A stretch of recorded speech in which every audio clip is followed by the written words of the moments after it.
Hey folks, welcome to Freedom Ranch Homestead. Brooke and Bree are out in California visiting Brooke's mom and Bree's grandma.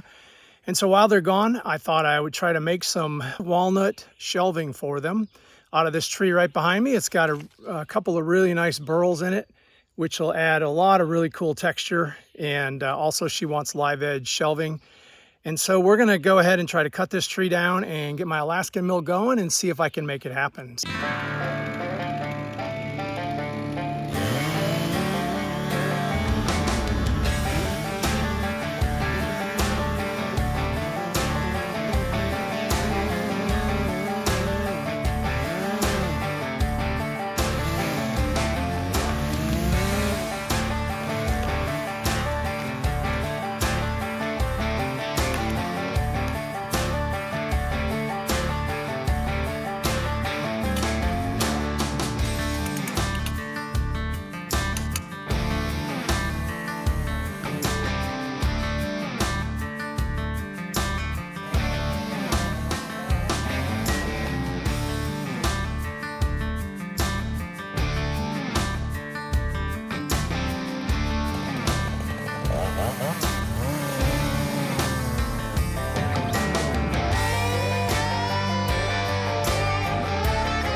It's time to see what we have in here.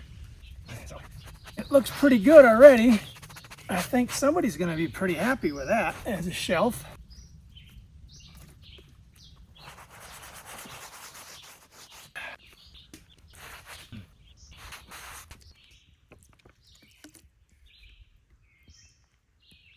Wait till this gets uncovered, the dust taken off, water and then oil finish on it. It's going to be absolutely spectacular.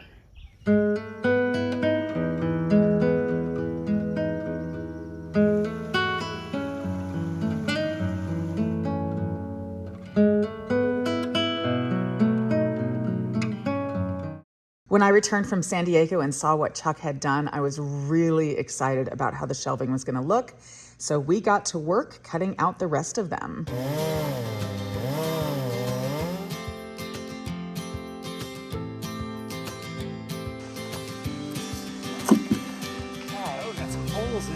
Oh yeah, but that's okay.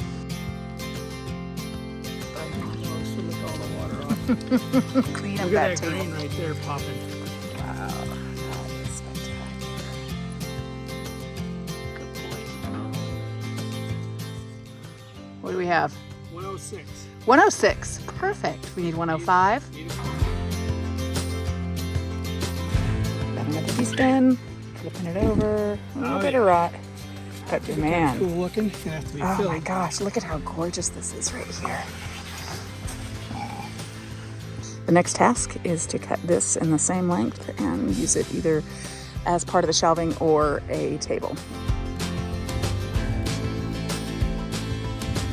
So the rail, what it does is allow me to make a flat cut all the way across. Well, the tree has got waves in it like this.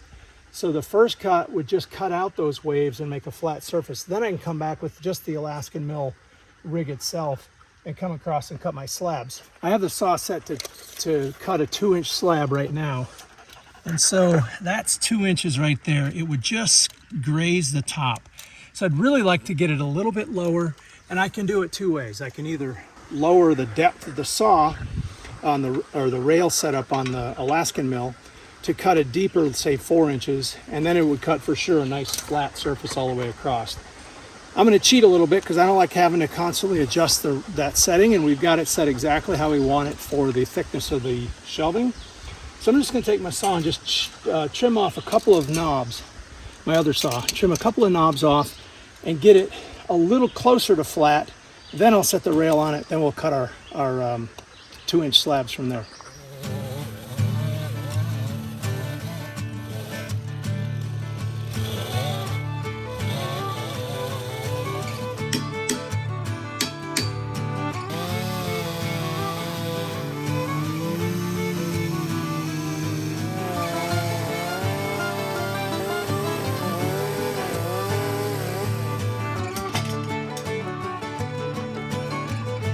there's our first cut. Nice. You can see we have a lot of the sapwood Yeah. on this one. Next one will actually show a lot more heartwood, I Yeah. believe, because we're getting to the thicker portion of the tree.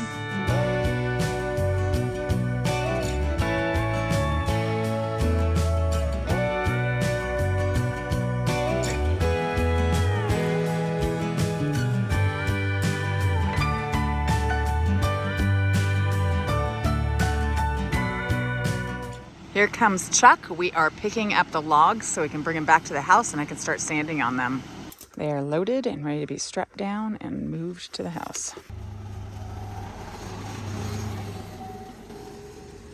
Peter's back in town from South Korea.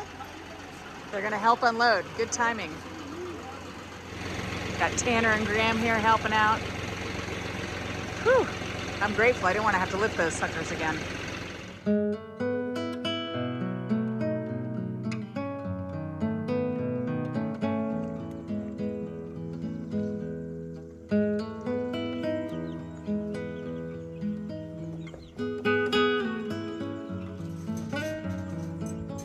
I'm getting ready to work on the wood for our kitchen shelving. I came out the other day and tried sanding it with our flat belt sander, and it was really, really difficult to get these deep marks out from the chainsaw. And so I asked Chuck, I said, well, why can't we just run it through the planer? And then he gently reminded me that it is too wide for the planer, and we do not have a hand planer. So I am going to try working on it with our circular sander, see if I can get these grooves as flat as I can, and then use the belt sander along it and see if that'll work.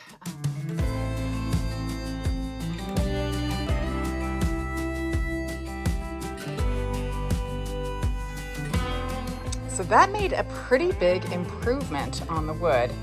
The deeper gouges, I kind of had to just dig in. Now they're kind of like little just valleys, but it's looking great. It's a lot of work though. Whew. Lost road, crossroad, ocean and sky. Soul searching, soul hurting, fire and ice. Raindrops, teardrops, a good old cry.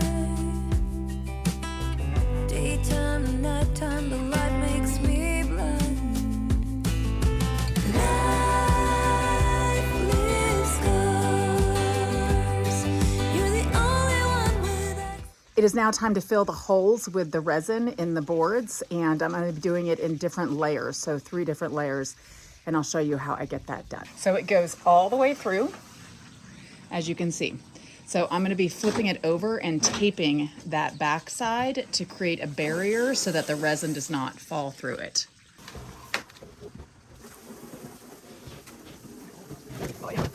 So I taped the one side and flipped it back over. You can see the tape there. So the resin will flow through onto that side, but the tape will keep it from leaking through. I'm going to be using Easy Cast hardener and resin, and I am going to mix the two together. It is equal parts mixing. I am only doing a small amount to begin with because I just want to fill the base of this and then let it harden, and then I'll come back and do another coat later on, let that harden, and then do one more final. So I'm going to start with the Easy Cast resin, and I've just cut these little cups to equal sizes so that I can just dispose of them when I'm done with them.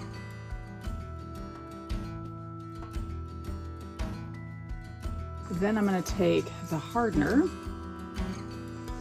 and then pour that into here. And then as soon as it's in, I'm going to start stirring, and I'm going to set a 2-minute timer.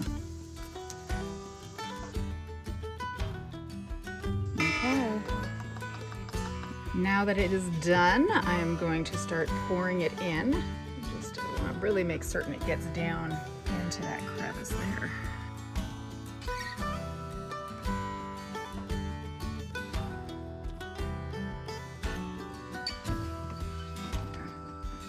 So I'm not too concerned with it going over the top because I will be sanding most of it down.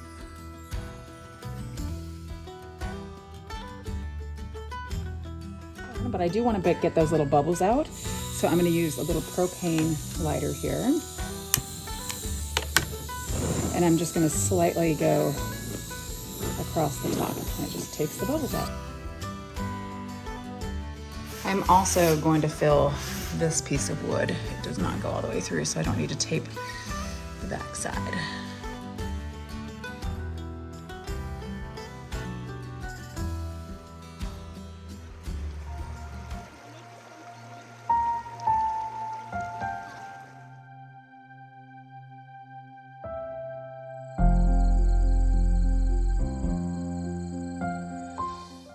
This is Christian's doing. He left his handprints when he was chinking. I love them. But they're going to be covered by the second shelf. That's the only bummer about it. Yeah. They'll be there forever. That's hilarious. Yes, it will Behind be. the scenes. Christian's mark. Forever embedded on our lawn. We'd probably actually do 8 feet, babe.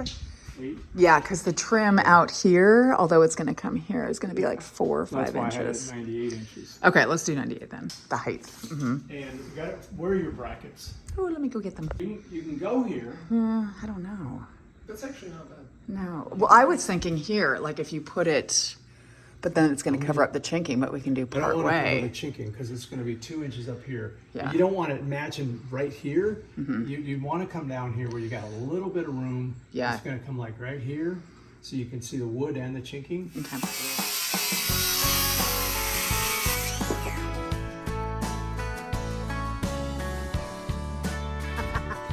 Now we're just squaring up the back of it to cut it off so it'll fit up against the wall.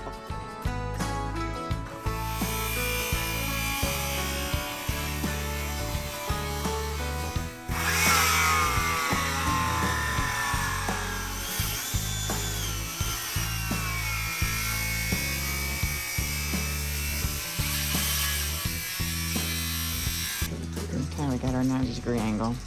We need some better woodworking tools. I don't know about that. I think we need a little better woodworkers. 45 1/4 gets you perfectly in that jam. We have brought one of the pieces up. I gotta square this off a little bit more. They're cutting this portion here, and then we're gonna bring it up and see how it fits together, and then bring it all back downstairs so I can sand it and oil it and get it all set to be actually hung up. Okay, let me see how it fit together. Pretty good. That looks a lot better. Grab a screw, Gabers.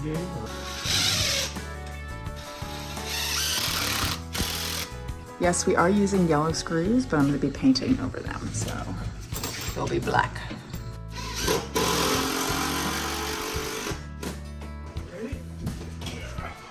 Back out a little bit. Now up. And in. Okay.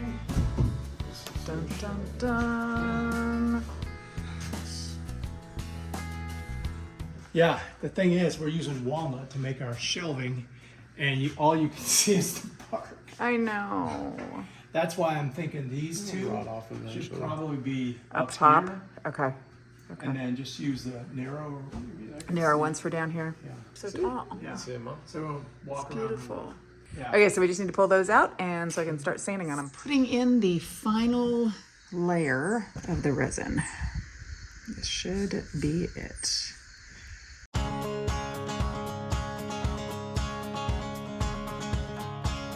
So the third coating has been sitting for just about maybe 5-10 minutes.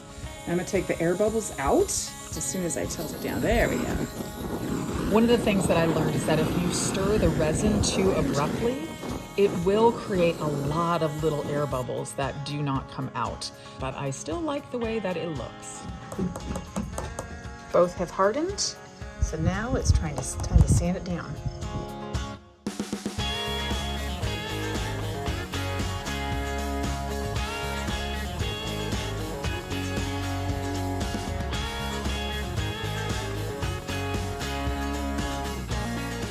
So for this mixture, I am just going to do a 1-to-1 ratio. So I'm going to do 1 cup and 1 cup. See how it works. If I want to go a little darker, then the next coat, I'll probably add a little bit more of the linseed oil.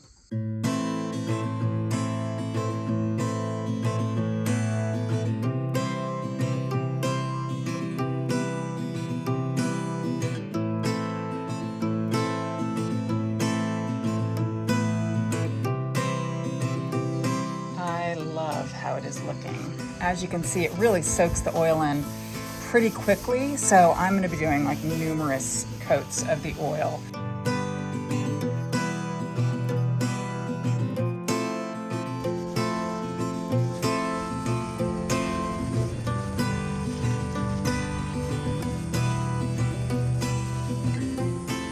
I am loving how this has turned out. So this is the underside, and I really actually even like it, even though there's a lot of bubbles in there. I think it just looks really cool. It almost looks like sand. So yay, I am so pleased with this. Oh, look at that. This is just gorgeous. Hi, Capone. The shelves are ready to be put into place. This is my favorite part. Isn't that cool? Yeah, I really like how it turned out. Okay, musclemen, clear to move. Dun, dun, dun. Yeah, it's gonna have to be flipped upside down. That's the bottom side.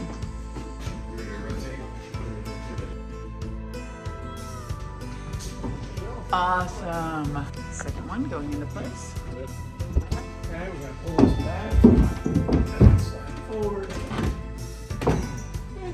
I just eyeball it. Tacking it in. I wouldn't go off that. Here are the other two pieces of wood that we're going to be using for the shelving. So this will replace the ones that are up right now. Correct, babe? I think so. You're the boss. No, you are.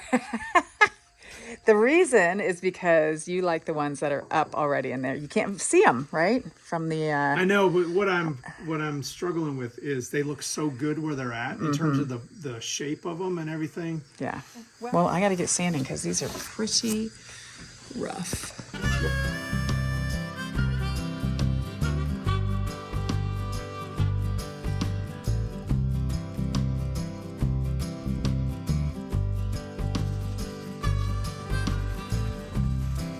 I just poured the first coat of resin. I think it might be enough. This one seems to be really sinking through. So I'm probably gonna have to make up another batch once this is dry.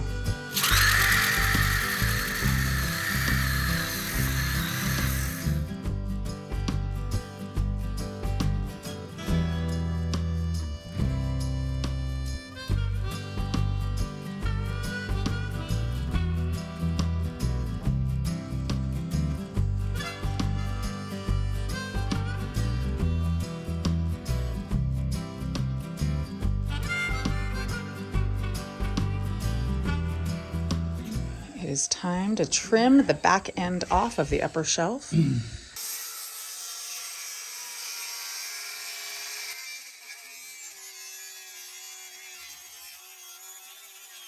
First piece is A off. little wobble in it. A little while, but I can sand that down.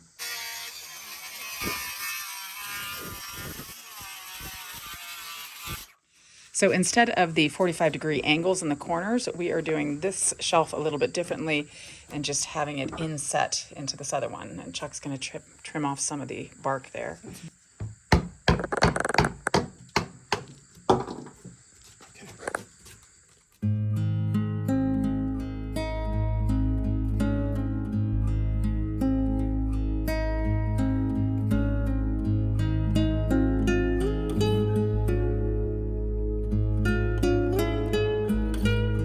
Here are the second set of shelves that we're doing.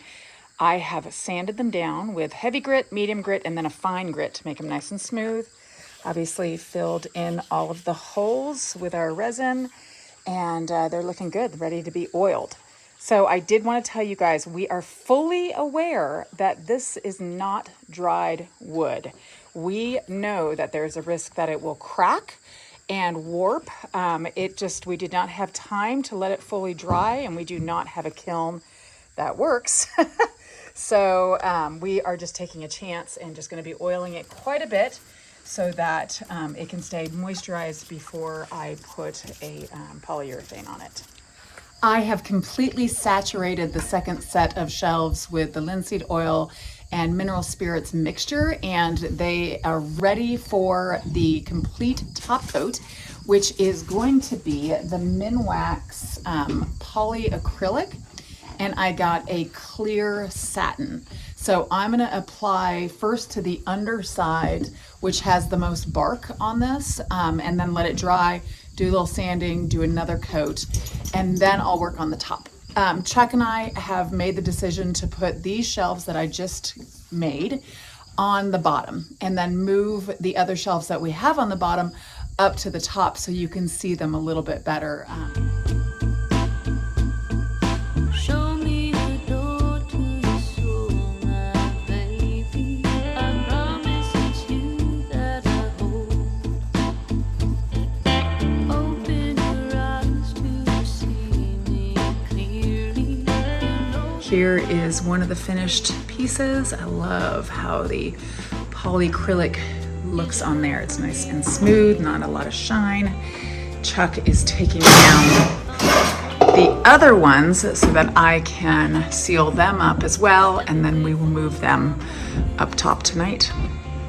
So this is a piece without the polycrylic top coat, and this is with it. So you can kind of see it has a very light sheen to it that looks very polished. I like it.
Christian's handprints are visible. Yay, we didn't cover them up. This portion of the kitchen is complete. I am thrilled with how it turned out. These shelves are awesome. Daylight on the horizon, shining back at me, makes me think of my baby coming home to me. Down the riverside flowing, knowing she's still there. I can't see where she's going, but I hope it's near. Life ain't what it seems. There's still a part of me that's trying